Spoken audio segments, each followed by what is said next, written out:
જય શ્રી કૃષ્ણ બાળકો, કેમ છો બધા? મજામાં છો ને? હું પણ મજામાં છું. ચાલો તો આજની વાર્તા સાંભળીએ. આજની વાર્તા લખી છે ડોલર રાય માંકડે અને વાર્તાનું નામ છે 3 રીંછની વાર્તા. તો ચાલો મારા વાલા બાળકો, થોડા ઘણા મૌલિક ફેરફારો સાથે વાર્તા સાંભળીએ. વાત એવા એક જંગલની, જે છે વિશાળ ને ઘટાદાર, જ્યાં ભાત ભાતના પક્ષી પ્રાણી ને વચમાં મોટું તળાવ, જ્યાં વડપીપળો ને લીમડો ને બોરસલ્લીના ઝાડ, આવા સુંદર મન ઉપવનમાં બન્યો આ કેવો બનાવ. હા બાળકો, આ મન ઉપવનમાં રહેતા હતા 3 રીંછ. આ ત્રણેયમાં એક હતું મોટું, એક હતું વચલું અને એક હતું નાનકું. આ ત્રણેય જણ હંમેશા સાથે જ રહે, સાથે જ ફરે, સાથે જ રમે ને મજા કરે. એ ત્રણેય રીંછ આખા જંગલમાં ફરતા રહેતા ને મસ્ત મજાના ગીતો ગાતા રહેતા હતા. સાથે રહેતા, સાથે રમતા, કામ મળીને સાથે કરતા, મજા સાથે કરતા, કોઈને અમે કદી ના નડતા. આમ ગીતો ગાયા કરે ને તો મજા કર્યા કરે. બોલો બાળકો, આ મોટું, વચલું ને નાનકું, આ ત્રણેયને આખા જંગલના બધા જ પ્રાણીઓ સાથે દોસ્તી હતી. એકવાર તો આ ત્રણેય રીંછ ફરતા ફરતા જંગલના છેવાડે પહોંચી ગયા અને ત્યાં એમણે તો એક મજાનું ઘર જોયું. ઘર જોઈ ને ત્રણેય જણા એકી સાથે બોલી ઉઠ્યા કે જો આપણું પણ આવું ઘર હોય તો કેવી મજા પડે. એટલે પછી આ ત્રણેય મળીને ઘર બનાવવાનું નક્કી કર્યું.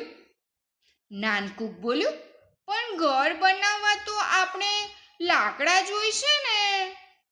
ત્યાં તો મોટું બોલ્યું, હા નાનકા, જો જંગલમાં ઘણા બધા સૂકા વૃક્ષ છે ને, એ આપણે લઈશું.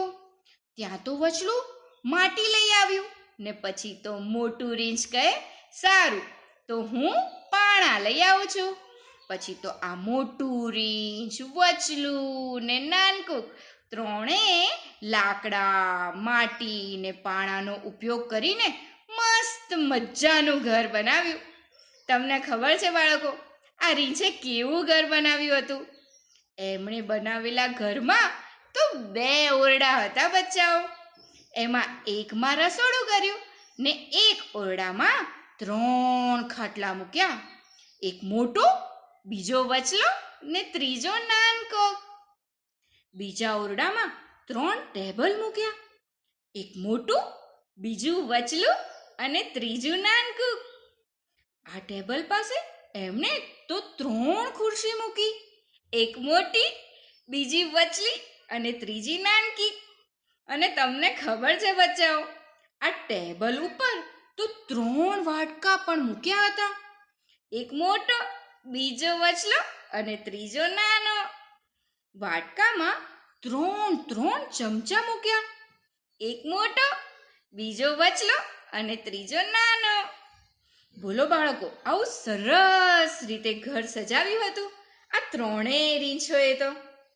ત્યાં તો વચલું રીંછ બોલ્યું, મને તો બહુ જ ભૂખ લાગી છે.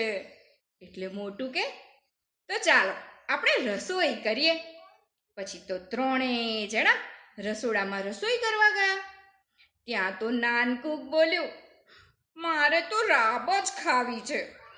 પછી તો ત્રણેય જણાએ મળીને મસ્ત મજાની, તમને ભાવે છે ને એવી જ ગોળ નાખીને ગળી રાબ બનાવી.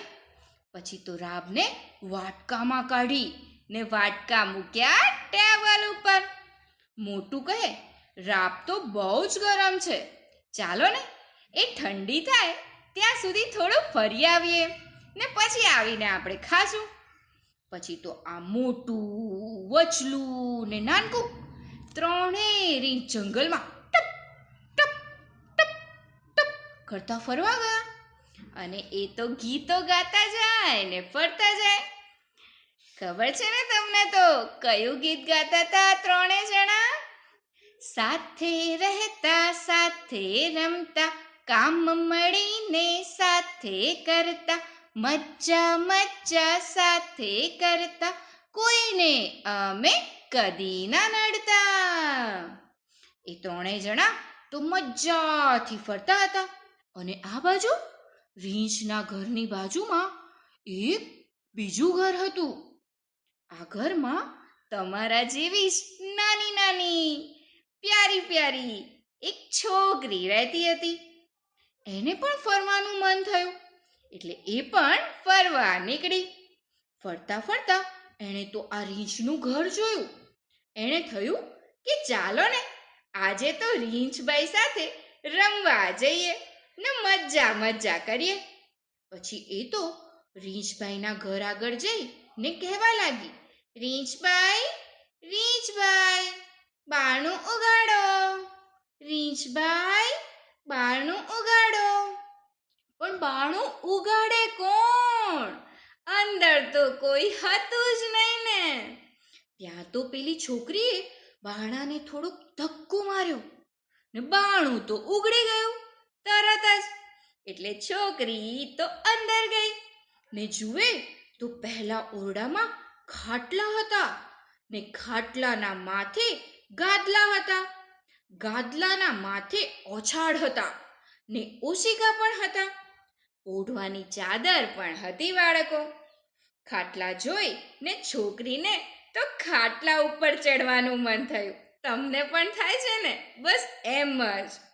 એટલે એ તો ખાટલા પર ચડવા ગઈ. પણ કહે કે આ તો બહુ મોટો ખાટલો, આના પર કેમ કરીને ચડાય? પછી તો બાજુનો વચલો ખાટલો જોઈને કહે, આય મોટો, આના ઉપર ના ચડાય. ના ના, આ નાનકોક છે, આ મારો ખાટલો, આના ઉપર ચડીશ. પછી તો એ કહે, આ બીજા ઓરડામાં શું છે? લાવને જોઈએ તો ખરા કે ત્યાં શું છે. છોકરી તો બીજા ઓરડામાં ગઈ. એમાં તો હતા 3 ટેબલ, 3 ખુરશી. ખુરશીઓ જોઈ એને તો ખુરશી પર બેસવાનું મન થયું. ભાઈ, આ તો બહુ મોટી ખુરશી, આની ઉપર તો ના ચડાય. અરે, આય મોટી છે. આ નાનકી ખુરશી છે, ચાલો એના ઉપર બેસીએ. ને છોકરી તો ફટાક કરતી નાનકી ખુરશી પર બેસી ગઈ. બેસીને જુએ તો આ શું છે? અરે, આ તો રાબ લાગે છે, રાબ. મને તો રાબ બહુ જ ભાવે ને વળી ભૂખ પણ બહુ લાગી છે. બોલો, છોકરી તો આમ બોલવા લાગી. પણ પછી એ જાતે જ બોલી, પણ રીંછભાઈ વગર રાબ મારે ના ખવાય. રીંછભાઈ આવે પછી ખાઈશ. પણ એ ક્યારે આવશે? પછી તો છોકરીએ વિચારે, ચાલ ત્યાં સુધી હું થોડો આરામ કરું. એમ કહી એ તો પેલો નાનકો ખાટલો હતો ને બચ્ચા, એમાં સૂઈ ગઈ. ત્યાં તો રીંછ પાછા આવ્યા. ટપ ટપ ટપ ટપ કરતા કરતા પાછા આવ્યા અને એ તો ગીતો ગાતા હતા. સાથે રહેતા, સાથે રમતા, કામ મળીને સાથે કરતા, મજા મજા સાથે કરતા, કોઈને અમે કદી ના નડતા. અંદર આવી ને તરત જ ત્રણેય જણા તો સીધા હાથ પગ મોં ધોવા ચાલ્યા ગયા. અને ધોતા ધોતા કહે, ચાલો ચાલો, બહુ ભૂખ લાગી છે, આપણે રાબ ખાઈએ. ને પછી તો એ લોકો ખુરશીમાં બેઠા. ત્યાં તો મોટું કહે, એ નાનકા, આ તારું ટેબલ તો કોઈએ હલાવ્યું લાગે છે. નાનકાએ તો બૂમ પાડી, મારી ખુરશી કોણે હલાવી? મારું ટેબલ કોણે હલાવ્યું? અને આ રીંછનો અવાજ સાંભળીને તમને ખબર છે બચ્ચો, પેલી છોકરી તો જાગી ગઈ. અને છોકરી તો ટપ ટપ ટપ કરતી દોડતી દોડતી આવી ગઈ અને બોલી, રીંછભાઈ તો હું છું. હું તમારા સાથે રમવા આવી હતી, પણ તમે તો હતા જ નહીં, એટલે તમારી રાહ જ જોતી હતી. ત્રણેય રીંછ તો એકી સાથે બોલી ઉઠ્યા, અમારી સાથે રમવા? હે, અમારી સાથે? તો અમને ખૂબ ગમે તારી સાથે રમવું. પછી તો રીંછે ને પેલી છોકરીએ ભેગા મળીને રાબ ખાધી. અને છોકરી કહે, વાહ રીંછભાઈ, તમે તો ખૂબ સરસ મીઠી મીઠી રાબ બનાવી છે ને કઈ. મને તો બહુ જ ભાવી. હવે તો હું રોજે તમારી રાબ ખાવા આવીશ. પછી તો આ રીંછભાઈ ને છોકરી બધાએ ભેગા થઈને દોડ પકડ રમવા લાગ્યા અને રમતા રમતા ગાવા લાગ્યા.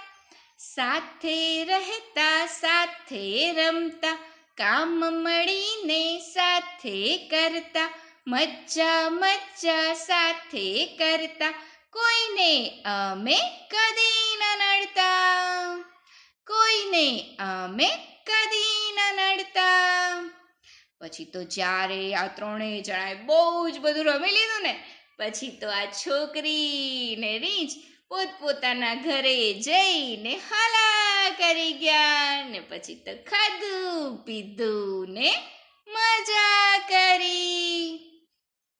વાર્તા થઈ ગઈ પૂરી, બાળકોને મજા પડી. ચાલો જઈએ પોડી, નિંદર આવી પહોંચી. કાલે મળીશું ફરી, વાર્તા લઈને નવી. તો ચાલો મારા વાલા બાળકો, આજનું ઉખાણું સાંભળીએ. ગણ્યા ગણાય નહીં, વીણ્યા વીણાય નહીં, છાબડીમાં માય નહીં, તોય મારા આભલામાં નાય, તોય મારા આભલામાં નાય. બોલો બોલો બોલો મારા વાલા બાળકો, કોણ છું હું? આ ઉખાણાનો જવાબ તમે મને જરૂરથી મોકલાવજો. હું તમારા જવાબની રાહ જોઈશ. આવજો બાળકો. જય શ્રી કૃષ્ણ. નમો નમઃ.